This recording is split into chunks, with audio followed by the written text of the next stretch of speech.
Hello, everybody. It's James here. Ask Dutch Anything, episode 29. You rubbed me the wrong way, Dutch, as you were saying just before I started saying that. And also, this is a part 2 of an intro as well, which is very rare for me these days. Anyway, we're going to do the very quick version of the plugs, and then we're going to get to Ask Dutch Anything. And to Ask Dutch Anything, you go to questionsfordutch@gmail.com. Email that email address with your poser, and if it's good enough, and if it's picked, it will end up in the script for Dutch to ask on a future episode. But before we do, Dutch has diplomas, he has books behind him that are ready to sign and send to you. He has a few caps as well somewhere that he can sign and send ready to you as well. You just email Dirty Dutch Mantell with 2 L's at gmail.com, make your request there. I've got 2 books as well that I forgot to plug on the Friday show. Owen, Hart and The Rock. I don't make as big of a deal as I used to about them at least. But anyway, you can look for those on Amazon. You can get Dutch's books on Amazon as well. But look for my books on Amazon at the links below this video. And every video, you can't miss the links if you search for them.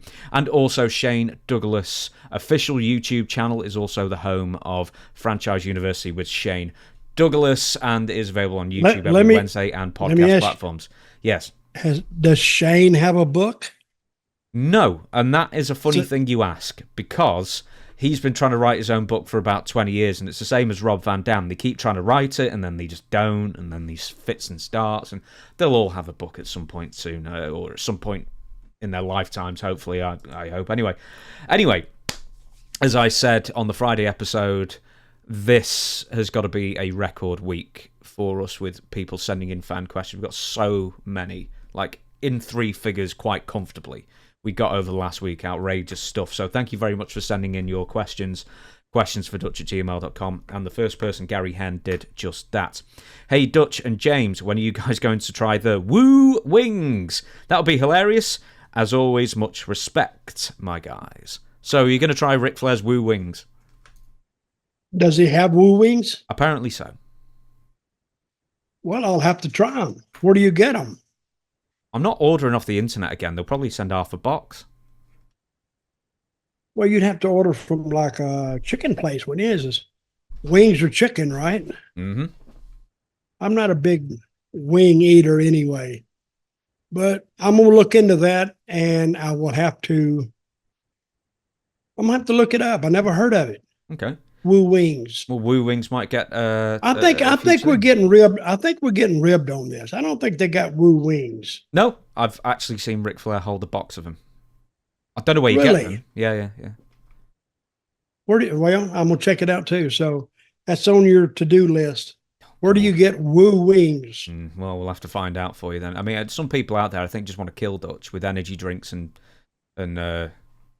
whatever these. I think some people wanted to kill me last week when I said, it's not that bad.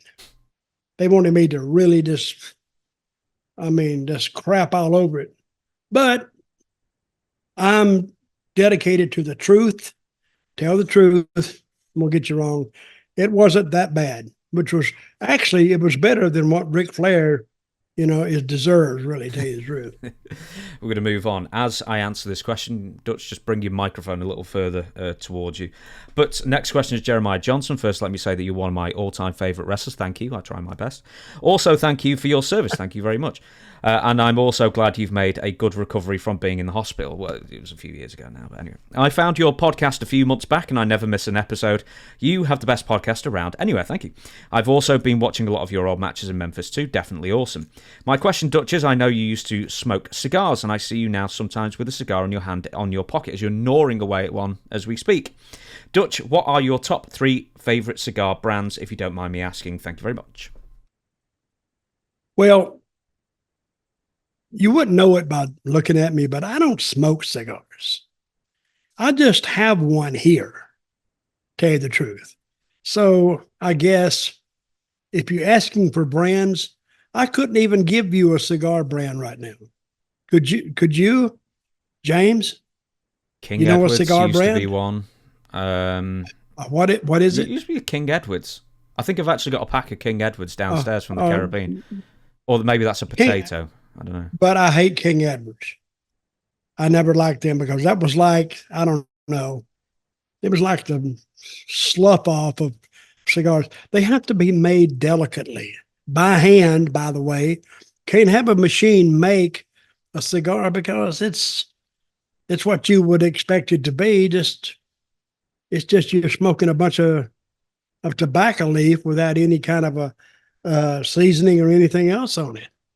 So, but I don't know what this is. I did have the wrapper for it. I wish, but I'm going to investigate this. And what's this guy's name? Jeremiah Johnson.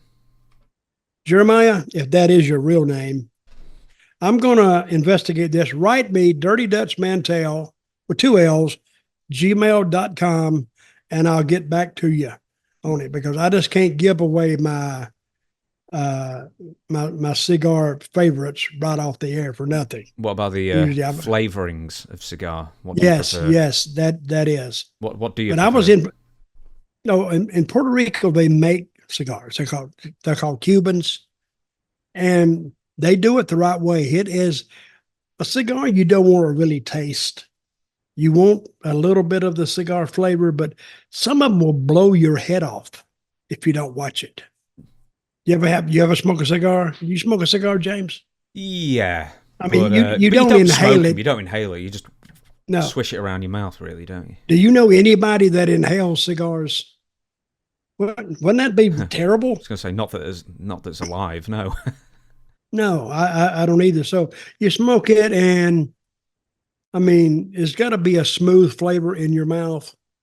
And if it's not that, I smoked a King Edward one time. I'll go ahead and knock them. I never smoke another one. It was like yay big. So it was too much. I didn't take it. But anyway, write me at that address and I'll get back to you on it. Next question. George Carl, I was watching one of your earlier podcasts and you were discussing commentators. You did mention that you were a commentator for about a 2-year period and then went back to work to Puerto Rico. I think maybe this is WCW, or maybe Smoky Mountain to Puerto Rico. It was Smoky Mountain. Yeah. It sounded like the money part of commentating wasn't so great. What kind of money do commentators make today? Oh, they make pretty good today. But back in the territory days, sometimes they made nothing. They just say, hey, get on commentary today. And the guy would get back there without a deal. And if he was only back there for a show or just to talk about his match is one thing. But if they put him out there on a regular basis, I hope they all got paid, but not all of them got paid. Believe me, because they were some territories I've been, they just stick guys out there and they could have got experience in it, but they didn't really teach them nothing. The guy just running his mouth. Like me in Smoky Mountain. I didn't learn a damn thing about commentating. They didn't have me back there because I knew anything about it. I just kind of interesting, and they stuck me out there. But I enjoyed it because I got to run my mouth and I got paid for the Smoky Mountain stuff. One good thing about it, I got paid weekly. Very weekly. I was waiting for that one. A classic. How much did Corny pay you? Did he actually pay you okay for your commentating services at the time? You willing to give a number? Really. Not really, no. I don't want to give a number. That bad. This was in 92, and I think I got paid $400 a show, which was okay, but it's better than doing nothing. So I would do 2 shows. So it'd be 800 in a day. And sometimes I'd do 3. It'd be on the 3rd show, I didn't get to 400. I got 200 since I was already there.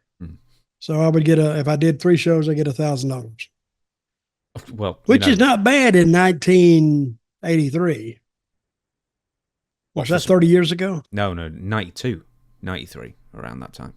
I said 93. Didn't I say 93? No, you said 82 or 83. You said 80. I meant 93. Yeah. Listen, at all that time just blurs together. Somebody asked me to say, where were you? And this is 88. Hell, I have no idea till I look back and see some of my books, which some I have and some I don't.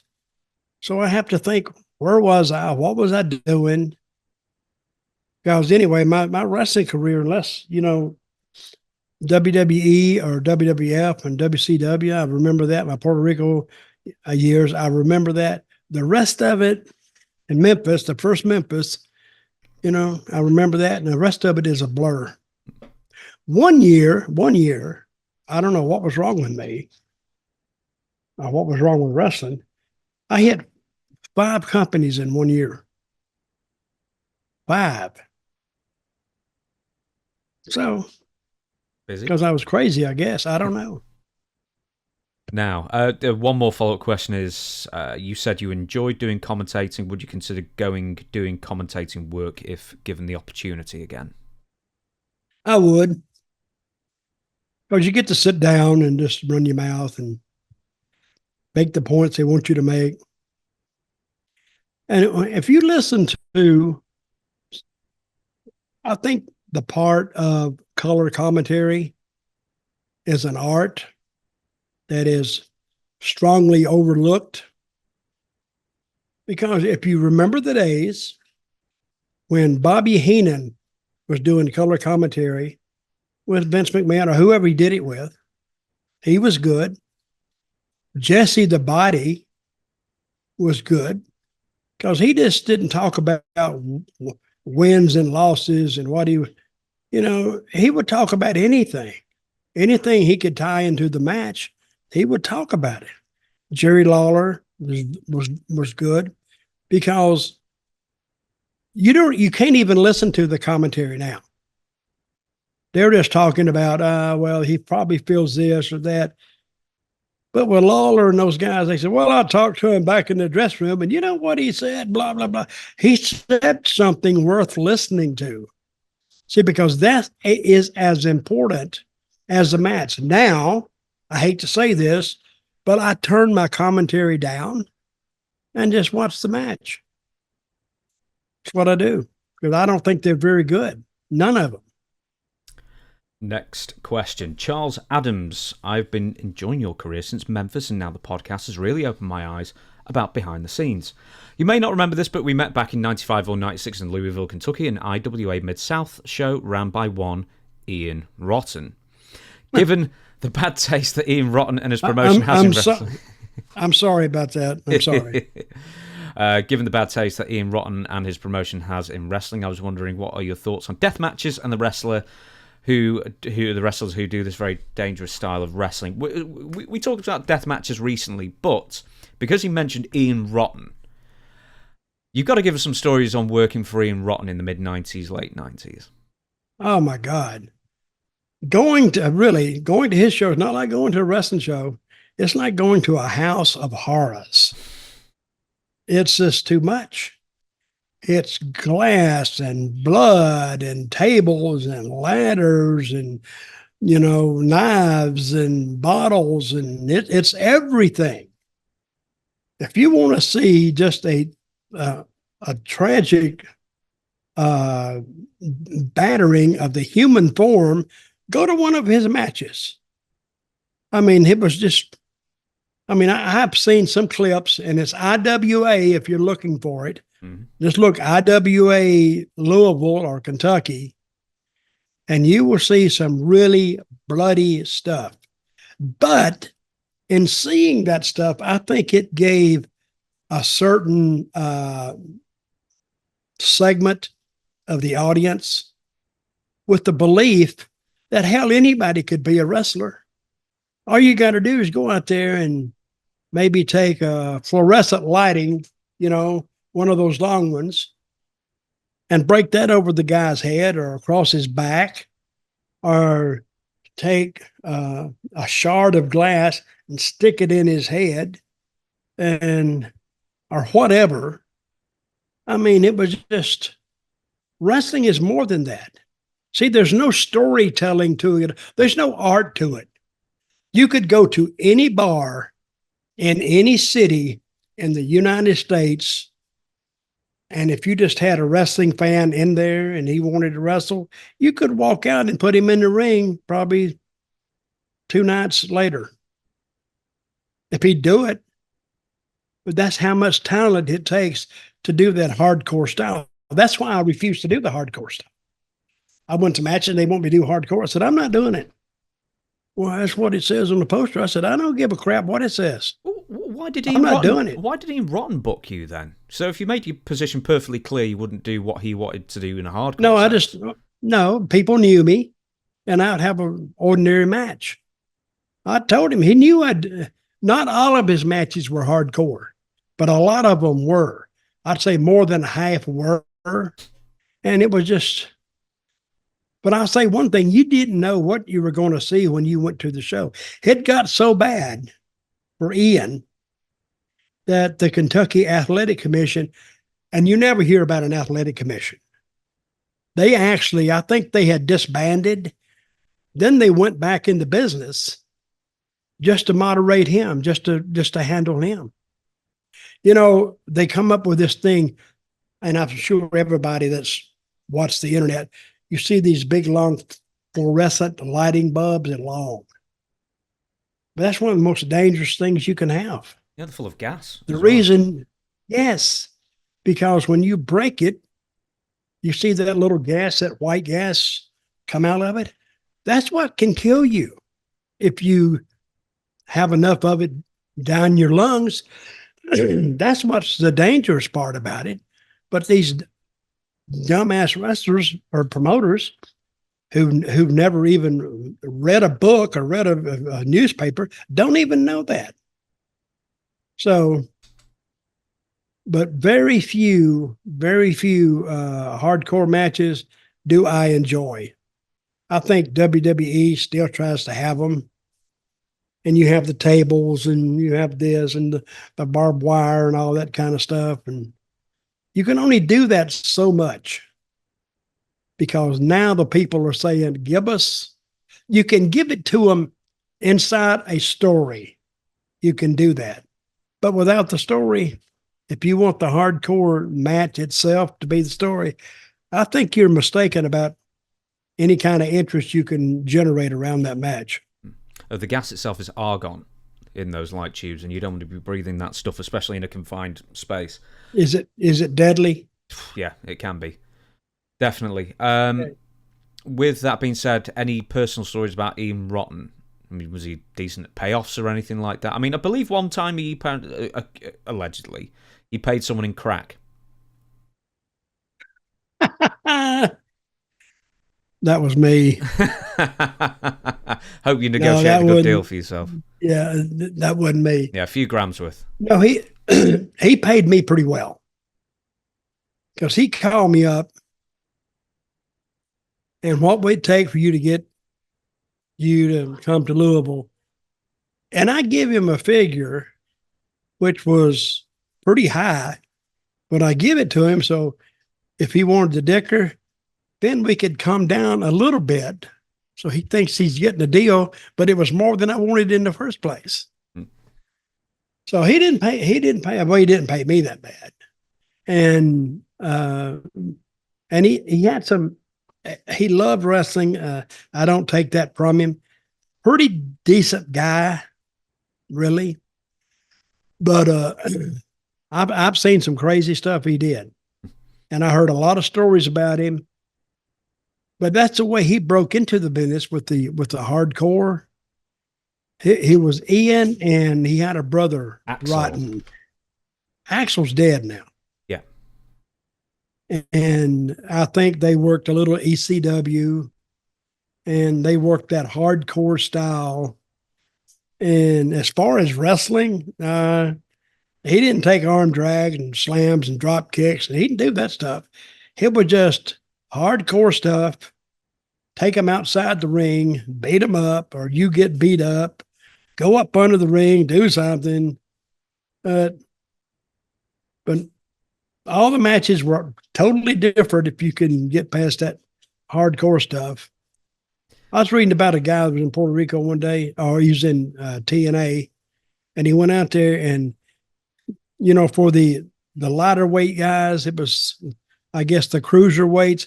We wanted them to do a lot of wrestling. And I was reading today, one guy said, he came out of the ring and I jumped him. I said, stop that European style chain wrestling. It's boring. And it is. If you don't tell a story or do a little bit of the Americanized version of it, you just sit there and watch it. So not that I mind British wrestling, but a lot of it didn't tell a story. They just wrestled.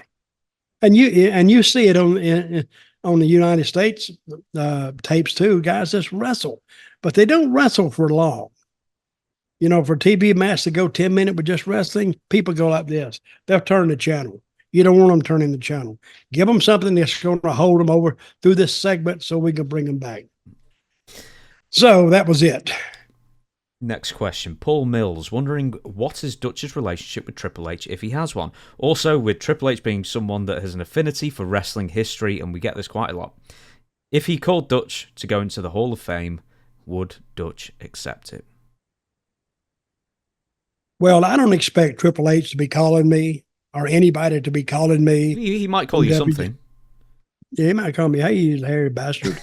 he called me that. But, and would I go? I guess I'd go. But I don't sit here every day and saying, damn, I wish they'd call me to be in the Hall of Fame. Well, I hope there's some money attached to it, because that would reinvigorate my interest in it. If they say, well, we're going to give you this number of dollars a year just to be in the Hall of Fame, I'd say, yeah, I might do it then. But I don't want to, I don't think about being in the Hall of Fame. I think some of them that have put in, I think I'm more qualified than they are. But no, as a personal achievement, being in the WWE Hall of Fame, it's not that high on my to-do list. Are you in any halls of fame, wrestling-wise? I was in some halls of shame, I guess. Not halls of fame. Hey, I'm in the Kentucky Hall of Fame. Oh, yeah. I did get an award for being in that, and they inducted me not at a official like get together. I was just at this match one time, and of course in Kentucky. Hard to be inducted in the Kentucky Hall of Fame when you in Wyoming. Yeah, in the South Dakota.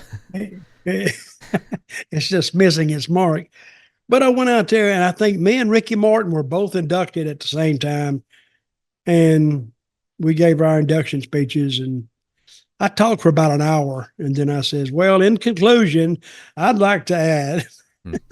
Then I talked for another 30 minutes. Now, we did give a little bit of a speech, which is thank you, and we'll see you down the road. And that was it. Did you ever go to like the Cauliflower Alley deals? Or never went. Alley, never went. And somebody asked me, why? Have you ever been invited? Yeah, I've been invited. But one reason I don't go is, you know, and this is a joke. I hope it's taken as a joke. I said, I couldn't stand half them son bitches when I was working with them. I damn sure don't want to hang around with them. But yeah, the Hall of Fame. But the Hall of Fame is not just for wrestlers. Anybody can go to the Hall of Fame. I mean, what's it called? Cauliflower Alley. Yeah. I think anybody can go to that. Just buy a ticket, I guess. I don't know. And they got one in Florida somewhere. It's in Tampa, where it is. And it's called, what's that one called? That's not the Pro Wrestling Hall of Fame that flooded recently, was it? No, it was another one. I don't know. Luther's something Trago Swan. I remember. I have no idea. No. I'll have it next time. But I've been invited to that one, but I never went. We shall move on, Nathan Carlson. Hey, Dutch Big Fan here. I was just wondering if you had any interesting or funny stories about smartening up aspiring wrestlers or fans to the business. Well, we were talking about Kentucky. I went to, they had a wrestling war in Louisville, and it was Jerry Jarrett versus the old promotion, which was Nick Goulas. And I was working for Jerry Jarrett, and we went to where, you know, like all the wrestlers would go out and we'd do a meet and greet with the fans. And I went out there, and this guy, smart ass, these two girls were talking to me. And he come up, and he was a real, just an asshole. And he come up, and I think he was jealous because I think he liked one of these girls. They were like 16, 17. He was about the same thing. And he came up, and he had been coming to the matches, I assume, because he knew who I was. And he was going to come up and embarrass me in front of the girls. Like he was going to be the big shot. So he come up and he said, "Hey, man, that's all fake, man." I said, "Yeah, well, whatever. I don't try to engage fans in that because, yeah, so this and that." And then he's trying to tell the girls, "Hey, it's all fake, blah, anybody can do it, blah, blah," which is not true. I said, "Let me show you something." I said, "Put your hand up like that." So he put his hand up, and I did called a Grecian hand lock. So when he locked the left hand, and then I took his fingers. No, I took my fingers. Then I started squeezing, and it put such pressure down here on his hand. He started begging, "Oh, it hurts, it hurts, it hurts." I said, "You damn right it hurts." I said, "Now get on your knees and tell these young ladies here that you didn't mean to act in such an assholish way, and you're sorry, and it'll never happen again." He didn't want to, but I kept putting the pressure on it, and he got down. "I'm sorry. I'll never." Tell him you'll never do it again. "I'll never do it again." "Are you sure?" And the girls are standing back going, "What?" Then I said, "Now, I want you to go find somebody else, another wrestler in here, and tell him it's fake and see what he does." After I had embarrassed him and hurt him, by the way, that's a hole that you didn't think could hurt at all. But if you take their fingers and you squeeze yours, but squeeze them down toward the knuckle here, get it close and squeeze, it puts pressure on. I don't know why it doesn't hurt your hand as hard, but it hurts the one that's getting the pressure put on it. So never saw that boy again. So you never saw him at the matches again either then? Oh, never. Yeah, no, I never saw him at the match. I never seen him at the matches anyway, but I assumed he had been coming because he knew who I was. He knew the story, and he felt like at home at the wrestling matches. And then he come up, and if he'd have come up and been like, "Hey, Dutch, how you doing?" Blah blah blah, he could have probably met those girls under a different pretext. And if he was interested in one of them, that would have been a good breaking in point for him. So he could have met them, and they had the same like hobby of watching wrestling. Now he had something in common with the girl. It'd have worked a lot better than trying to come out there and embarrass me. And then, I pulled out a gun, shot him in the leg when he left because I was really pissed off. And so I guess I hope he got the idea. Don't come up and with that bullshit again. No, I think he got the idea there. Next question, Rob. "Hi, Dutch and James. Love the podcast. The only one I listen to on the reg now. Quick question. The winners of the Super Bowl were gifted a personalised WWE title belt.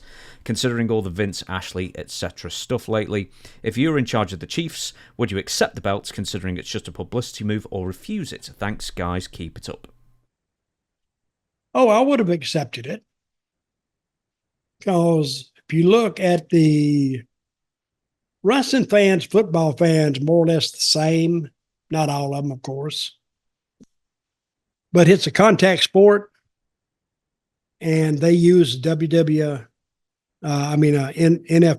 players. They like to use them. Say one wants to be a wrestler. Well, he's got the background. Say if Travis Kelce wants to try a WWE career, you don't think WWE would jump at that? And then, of course, who does that attach? Taylor Swift. And man, their viewership would be out. It would be out of range because she added to the viewership on the Super Bowl, and the Super Bowl doesn't need it. But my granddaughter, who is 13, she watched the Super Bowl just because of Taylor Swift, because she was going to be there. She's not a football fan. She don't even like football. I mean, unless it's, a high school game or a junior high school game, she'll go. But she doesn't know what any of it means. She just goes because her friends are there. But Taylor Swift brought all those friends together, and she's on camera, and now And they were talking about Travis Tritt that she's looking for a rich guy. You know how much more money she's got? Like a billionaire almost. I mean, almost a trillionaire.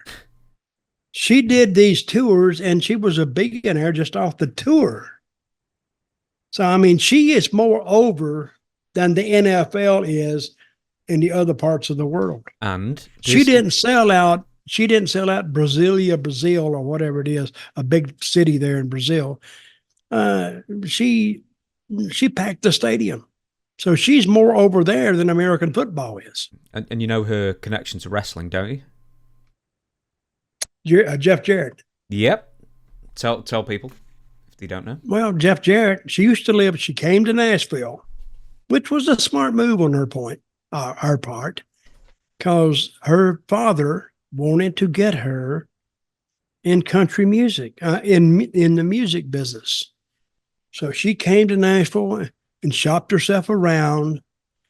But before she kind of did anything, she was living in Hendersonville, Tennessee, and I've lived there too. And Jeff lived there.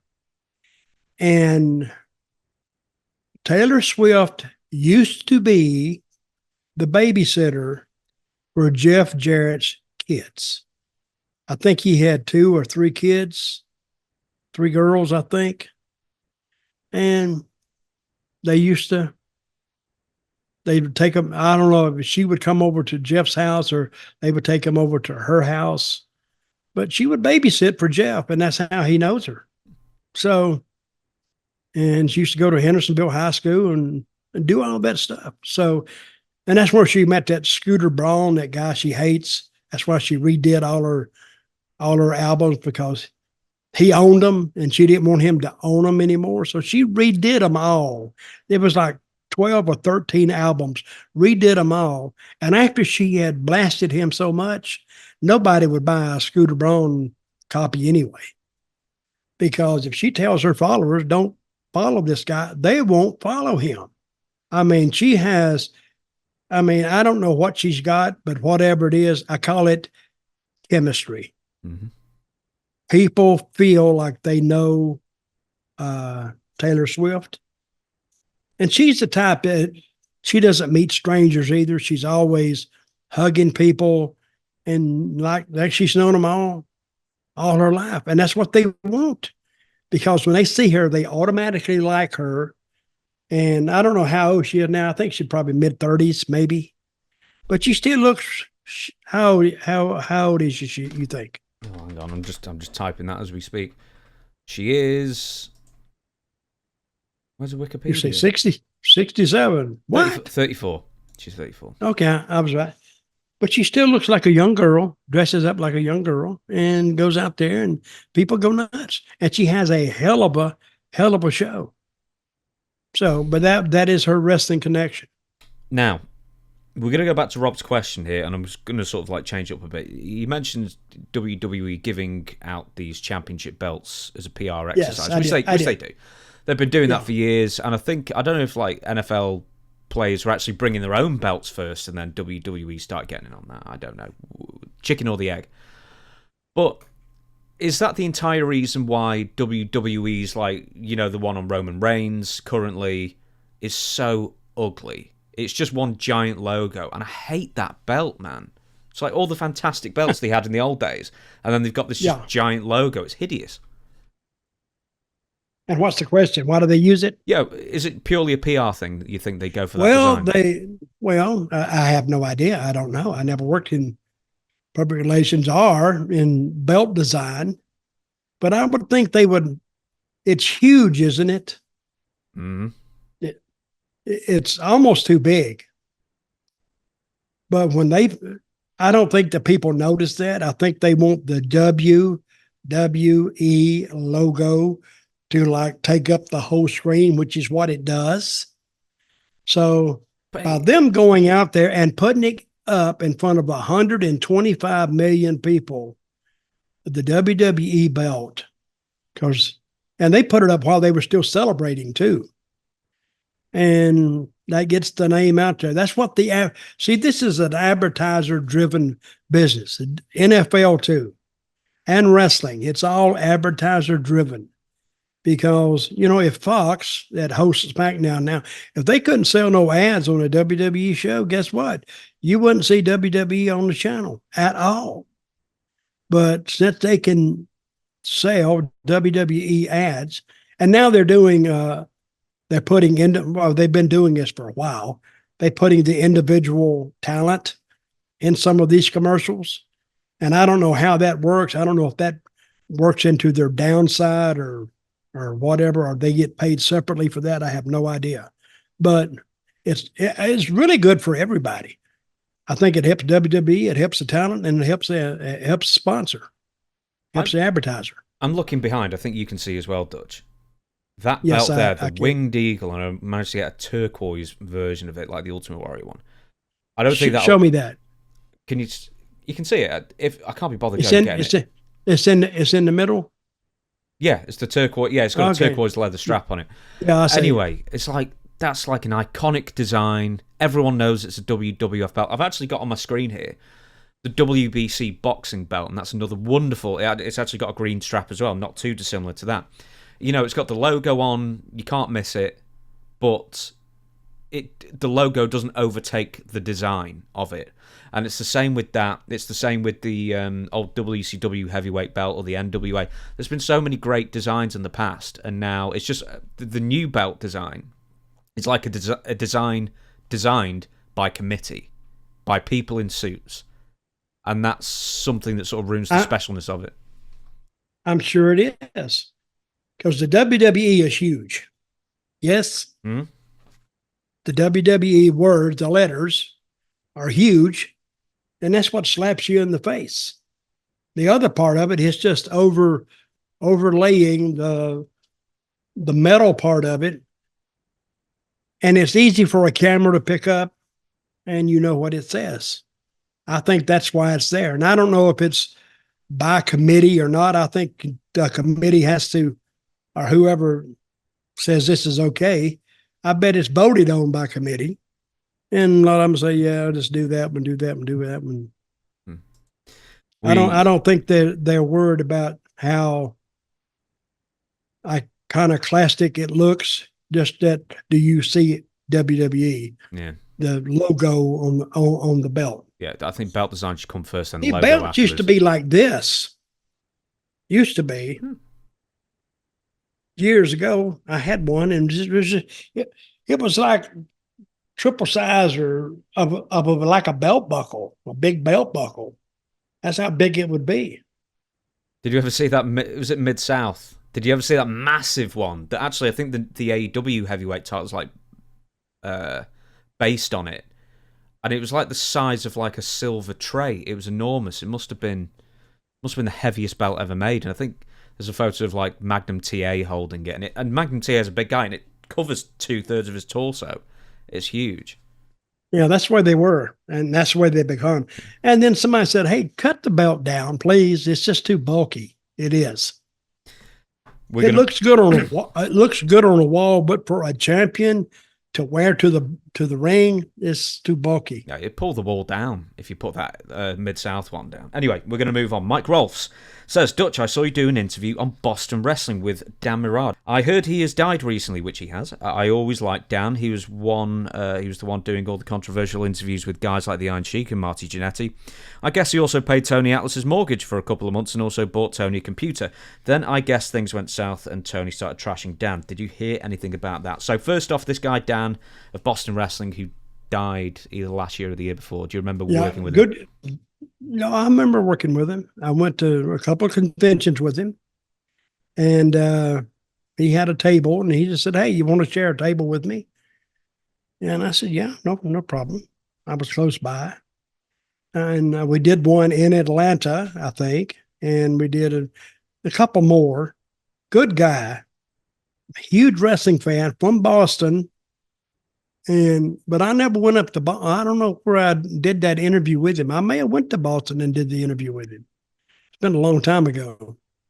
But he was a good guy. But the story I heard, and I don't even know if it's true, I didn't hear to this guy. What was his name? Who authored the? I'm sorry, Mike Rolfs wrote this. Okay, Mike.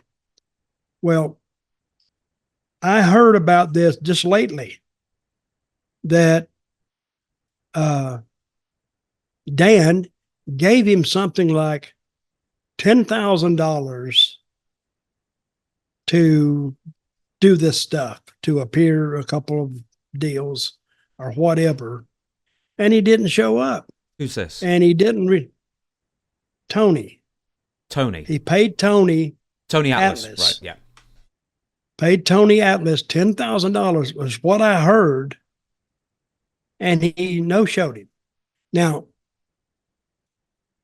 first of all, I find it hard to believe that somebody would advance anybody that amount of money without some kind of a clause to it, because he just no-showed. I don't think it was one appearance. I think it was several. And then all of a sudden, he didn't want to pay the money back, or didn't have the money to pay back. And he left Dan holding the bag, kind of. And Dad has passed away. I think he had cancer. Good guy. I always enjoyed being around him. I didn't know he was. And I probably saw him about, for the people who know what I'm talking about, I saw him like in 8 years ago, I guess, or maybe more. But if that happened to him, I hate it. But I don't even know that's true, because he never told me that. But I don't know what first of all, I wouldn't have boasted anybody or boosted anybody 10 grand, not knowing they're going to show up. I'm not doing it. I'm sorry you're having a hard time. I'll give you 1,000, but that's about as far as I can go, unless you're going to sign over something to me in case you don't pay it. But the question was, have I heard about it? Yeah, just how you found him, which you have answered. He didn't have cancer, by the way. There was rumours of how he died. One of them, he died in a car crash, which I don't think is true. I think the true answer is that he had a heart attack while taking a shower at the age of 41. Maybe. Yeah, he was a young guy. Yeah, Jiminy Christmas. And he was, I was on a convention with him one time, and Tony was there too. He was at the same table. That's why I could put these two together. They were kind of friends. And some girl came up there, and she knew Tony. And Tony is known for some proclivities that only he understands. And he'll tell you about them. He likes women's feet. And I'm sitting there, and the girl, he asked her to come behind the table, and he lays down on the floor. And I'm looking at him, and I'm saying, what are you doing? And the woman took off her shoes and stood on his face. That was the damnedest thing I'd ever seen. And she stood there and she wasn't a little woman. She probably weighed 140, 150. She was tall. And he loved that. And got up, and he was all smiles, and she was all smiles. I went, well, wait a minute. Am I missing something in all this? I don't know. And then she hugged him, and he hugged her, and she left. And it was a very friendly encounter. And it looks like they had done this before. It was a consensual transaction. Oh, it was. And, Tony was just, I hope Tony's wife doesn't listen to this and get this. I don't know, but she may know about it. I don't know. Hey, when I interviewed him, he was wearing a T-shirt that he drew himself with a woman's foot in his face. Okay. If his wife doesn't know that, then he's married to Stevie I'm glad you Wonder. told me that, because I was feeling a little bit guilty in case God, no. she did see this, if she saw this. And I'm looking at Tony and I'm saying, Tony, brother, but it wasn't a bad vibe. It was like, he was laughing, she was laughing, like nobody got hurt. Nobody got pooped on. nobody got slapped. And some people actually took a picture of it. So that's what I've dealt with my whole career, is all these crazy things these guys do. Oh, tell me about it. Right. I think we've got time. We've got time for a few. You never heard that. You never heard that before, right? I've heard that 100 times. The woman standing in his face. Oh God, yeah. I've heard that so many times. Oh God, yeah. That's like who else told you? A million. Well, he's told me. Everyone's told me. Like if you mention Tony Atlas, he likes getting his face stepped on. Yeah. Well, I never knew that. Well, I may have heard it, but just like, If somebody tells you that, you just like, you can't place it. I mean, really happening. I mean, what enjoyment could you get out of somebody's stinking foot in your face? And I would just blow it off. But now I saw it. He enjoyed it. She enjoyed it. Hell, I'm going to try it. But I'd have to find a real little bitty woman, weighed about 40 pounds. Yeah, work your way up. She'd flatten my nose out. Yeah, work your way up the weight classes.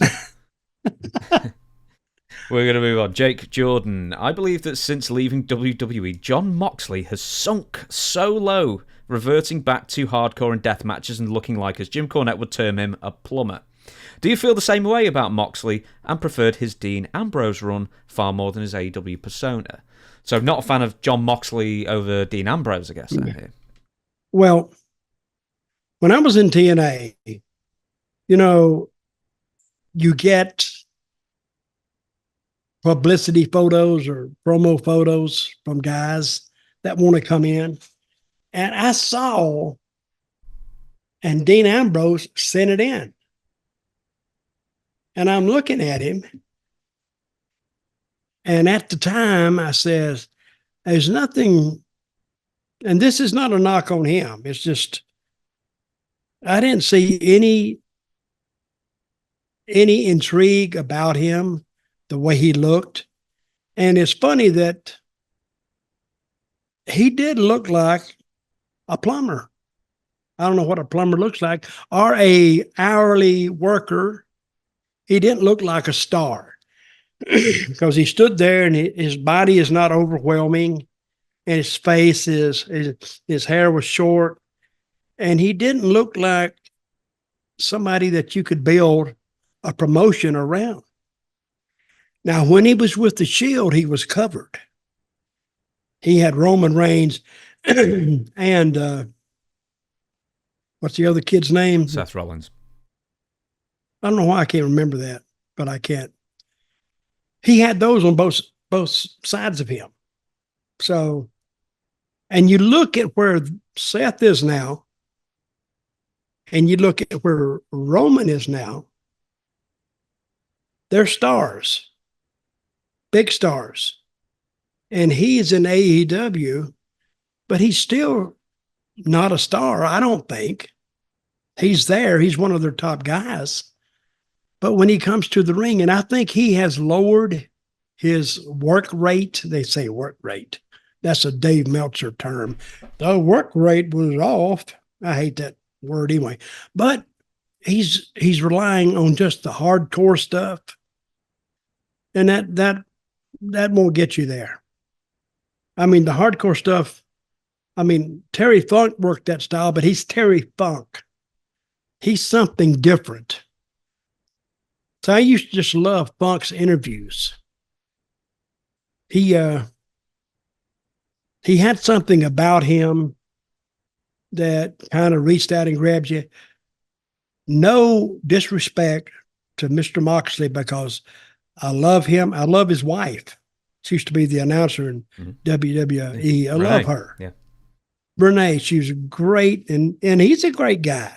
I'm just saying the way that he presented himself doesn't make my imagination go wild. It doesn't. So, and And talking about Funk, we've never talked about Funk on the show.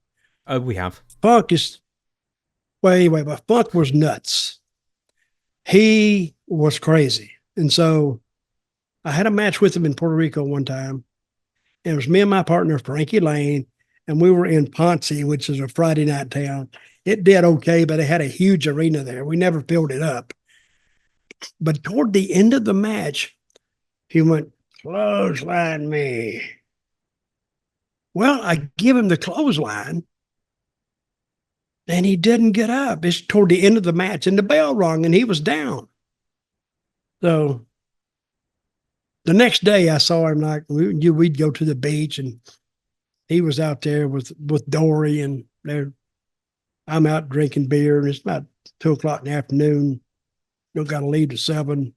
So we got time to get drunk, sober up, then go to the matches too. Then get drunk there again and go home and sober up. But he told me, I said, oh, thank you for selling that clothesline last night, Terry. He went, sell it? What the hell? He said, you knocked me out, you son of a bitch. He said it had got up and caught him there, and he hit his head on the mat going down. He said he was knocked out. Because I don't know if he's telling the truth or not, because he was something else. Now, how long has Terry been gone? He died less than 2 or 3 years ago. ago. No, less than a year, I think. Really? It's not been that long, yeah. He was just a classic guy. And I've seen him have matches, and of course he made most of his money out of the country. He made it in Japan, him and Dory. And he would make it like in Houston, and he would make it in St. Louis. He'd make a lot of St. Louis. And he got paid well. But he made most of his money in the Japanese tours, and it was over like a son of a gun. The same, like he would do the tour like Bruiser Brody would do one, or Abdullah the Butcher, or Stan Hansen. They'd actually work nowhere else. And I knew Stan would work nowhere else but Japan. And Abdullah would work, he would work Japan and Puerto Rico. And then I found out later why he worked so much in Puerto Rico. He actually owned part of that company there at one point. I didn't know that. So, just because you're in the rest business don't mean you know everything. Mm-hmm. So, and then Bruiser, and I think this is what maybe caused Bruiser's death, is because I think Bruiser was going to buy Abdullah's shares in the office in Puerto Rico, and he didn't like the Invader. And I think he told Invader one time, if I was running this place, you wouldn't have a job. So I think he was getting pretty close for him to take over those shares of what Abdullah owned. And Invader didn't like it and called him in the shower one night. I was right there and stabbed him, killed him. If we can get to it, we actually do have a Bruiser Brody question coming up. We'll see what we can do in the remaining time. I'm going to skip that one, I'm sad to say. I'm going to move on to this one. Corey Hermes, Wisconsin says, hi, Dutch. I was wondering if you ever met or worked with Tugboat, Fred Ottman. Thanks. No, but I've been on a few shows with him. He's hilarious. But what made me think he was hilarious because he thought I was hilarious. So we just go back and forth with bullshit statements. And I mean, it's just stupid stuff. I mean, it's just, if you're around somebody and they have like I call it a funny bone, and they expose that funny bone and they keep doing it. Well, they're funny. And then of course, one guy being funny kind of elicits it out of the next guy. And now all of a sudden they got this conversation going on that only they're laughing at. Of course, it was funny. Other people would laugh at it too, but very good guy. And he was the Tugboat. I wasn't around him when he was Tugboat, and I think he lives in Florida now. I'm pretty sure. He was Big Bubba, or was he? Yeah, he was Big Bubba in Memphis in 86 and 87. So I believe he got his start in the Joe Blanchard territory and then went to Memphis from there in 86 and 87. So I don't know if you ever met him there or if it's just a convention thing later on down the line you saw him. No, I saw him at a convention in, I think it was Florida somewhere, but the convention was very ill attended. Now, most of these conventions you go to do very well. I went to one, I've been to several, to where you may have 2,000 or 3,000 people over a period of 2 days go to this convention. And I'd love to go to the conventions. Oh, by the way, I meant to bring this up. I'm glad you told me, but I'm going to be in Evansville, Indiana, May the 10th and the 11th at a convention there. And of course, Memphis, what I call service the town. They ran the town, the Memphis talent. And I think Austin Idol's going to be there, Bill Dundee, Jerry Lawler, I think Coco Beware. Boogie Woogie Man. I don't know if Boogie Woogie Man's there. I think someone listed him as being there. So yeah, Jimmy Valiant may be there. But that'll be a good one. And it was supposed to be at the old Evansville Coliseum, which was a classic type building with the big Roman like columns out front. And of course, the building had run into a disrepair, and they're doing a deal now where they want people to go to help out with refurbishing the building. And they have a GoFundMe account. I don't know exactly what it is, but if you look around, I'm sure you'd find it. And if you are in a position to contribute to the cause, it'd be highly appreciated, because it's an old building and it's like a building that was like in the 1940s, built like that. It'd have a stage. I remember in Evansville, this is what I did for months and months and months. I used to rib the ring announcer, because he would have his set that he would announce on. He would set it up on the stage, then he'd go down. They'd run a line down through there. And he'd start off, "Now, ladies and gentlemen, welcome to another exciting night at blah, blah, blah." Then I'd turn his mic off and tick the boop, boop. Nothing. And then he said, "What the hell is wrong?" Then he'd go back, and I'd do it. It never happened, but on the introduction, it's when I was there. And I bet we went 6 or 8 months, and he never knew I was doing it to him. And then I would see him afterwards. He'd be looking at the mic, and but it never happened except on the introductions.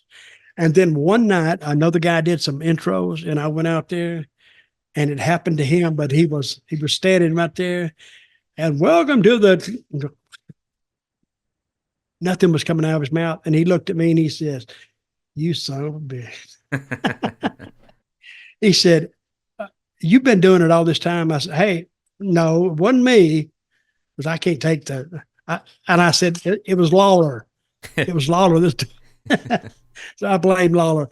But I told him later it was a big reel, but it went for a long time. So I wonder, does he tell that story too? He should, because I had him fooled for a long, long time.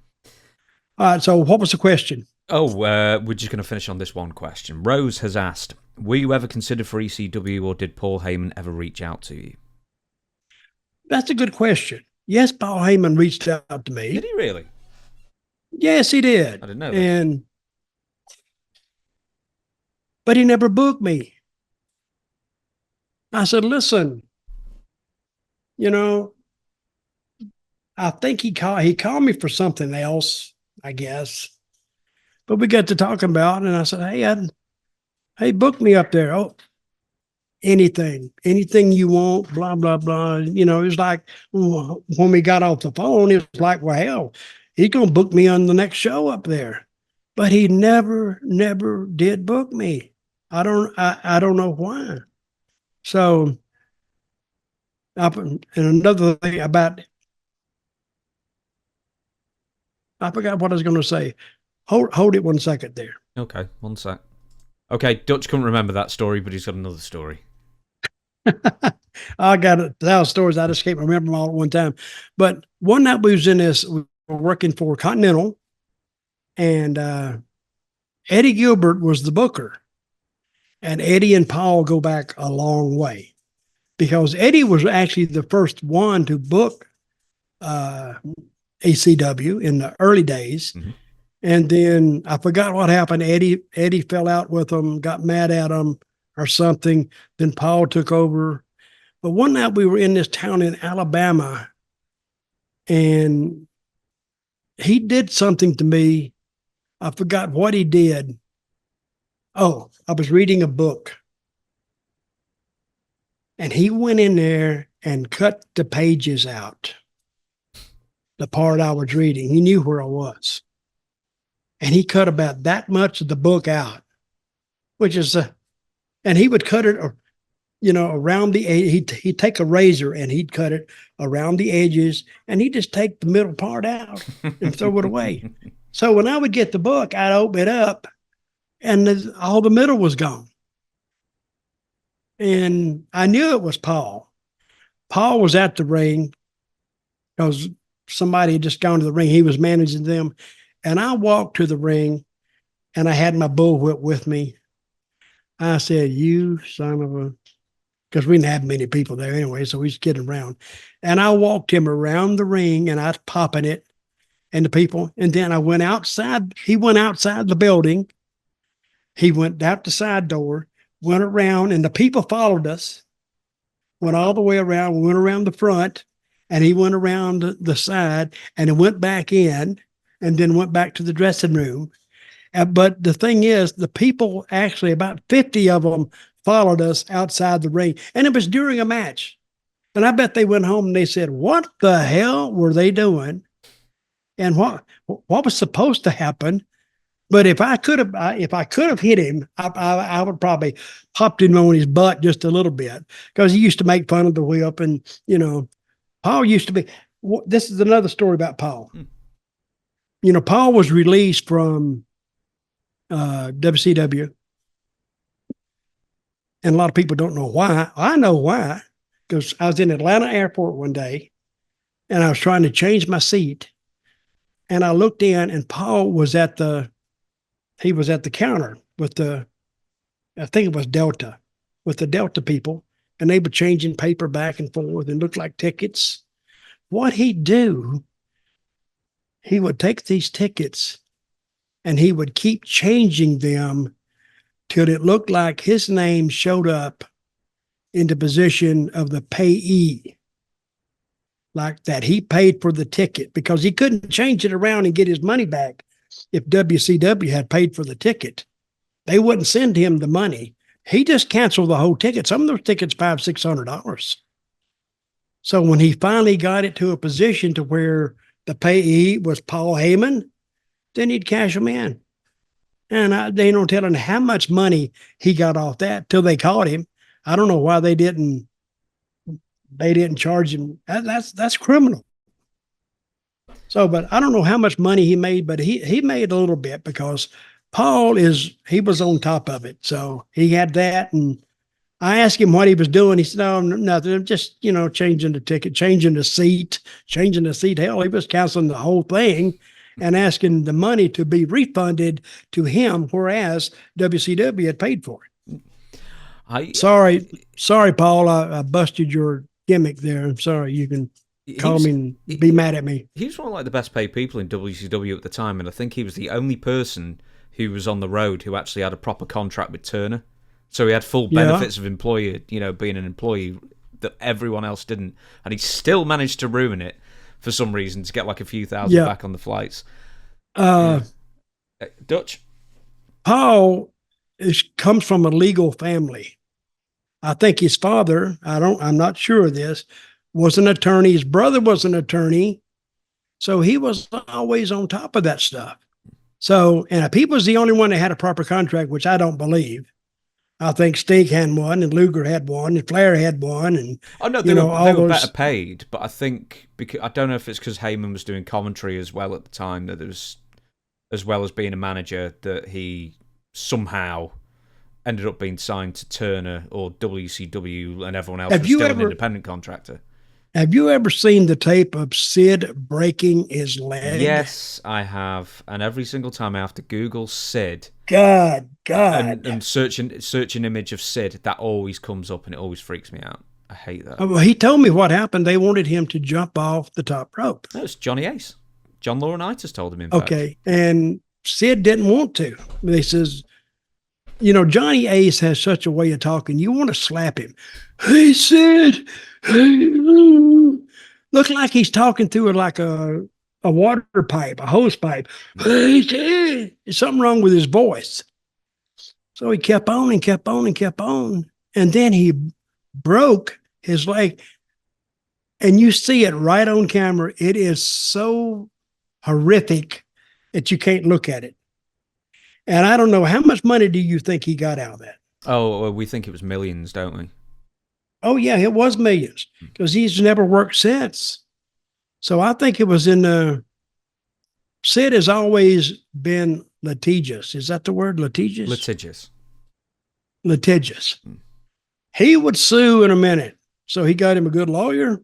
And that's actually a simple case.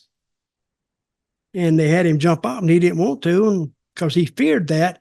And you know, he didn't break his leg because he wanted to. He broke his leg because he broke his leg.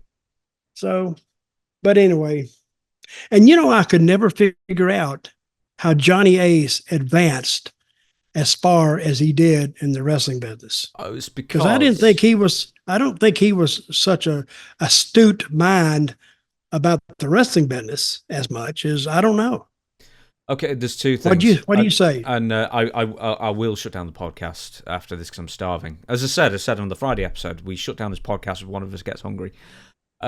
Johnny was he was originally tagging with Shane Douglas, as you know. Shane was sort of the captain of that team, but they both had degrees. And Johnny was also working for Honeywell before he got into the wrestling business. So he's working in management, then he wrestled, then he ended up going to All Japan, where Mrs. Baba, Giant Baba's wife, loved him. And he was a big star in All Japan for years. And then when he came back to WCW, he ended up in a managerial role, quite a high managerial role. Because, you know, he'd worked in management as well as wrestling, so he seemed like a good candidate, as well as in All Japan in the 90s especially. They had fantastically complicated finishes to a match. So you'd have a 10-minute match and it'd be an 8-minute finish. And Johnny Ace was really good at remembering these elaborate finishes. And then he also, when he came back to WCW, helped do some booking of matches and agenting of matches, and just generally was high up in WCW at the end. And then when WWF bought WCW, Johnny Ace ends up in WWF. He ends up in a position subordinate to Jim Ross as his assistant, and then Jim Ross, I don't know if he gets ousted or he quits or whatever, but I think there may have been a bit of a power play, or it's been suggested there was a bit of a power play to get him out of VP of Talent Relations in the WWE, and Johnny Ace took over. So that's the story of Johnny Ace. Is that it? Yeah, pretty much. I think I gave quite a good answer there. I mean, you were asking. Yeah. Well, that's what you ask. Somebody goes through this long thing and they say, that's it. And you say, is that it? Is that the story? Dutch. But he never affected me as anybody who would come up with a long, drawn out finish like they would have. Yeah, apparently so. Yeah, apparently he's actually very good at it. Well, and listen, he got to where he got. However he got there, he had to work to do it. So then he ends up with Vince McMahon at the end of how long has he been in the business? 40 years? He started in the late 80s, yeah. He was the flag bearer to the sheep herders. Yep, I know that. Yeah. And anyway, but be that as it is. So I think some of our answers here are pretty good today. Other than the ones I don't know. I'm going to use that to you. Is that it? Oh, we never talked about Pat Patterson.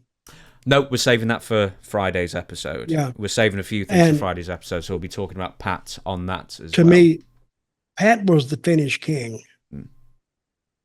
We'll talk about him next week. We will talk about him next week. But for now, thank you very much for watching. As we say, all the plugs at the beginning, Shane Douglas YouTube and new episodes of Franchise University every single Wednesday.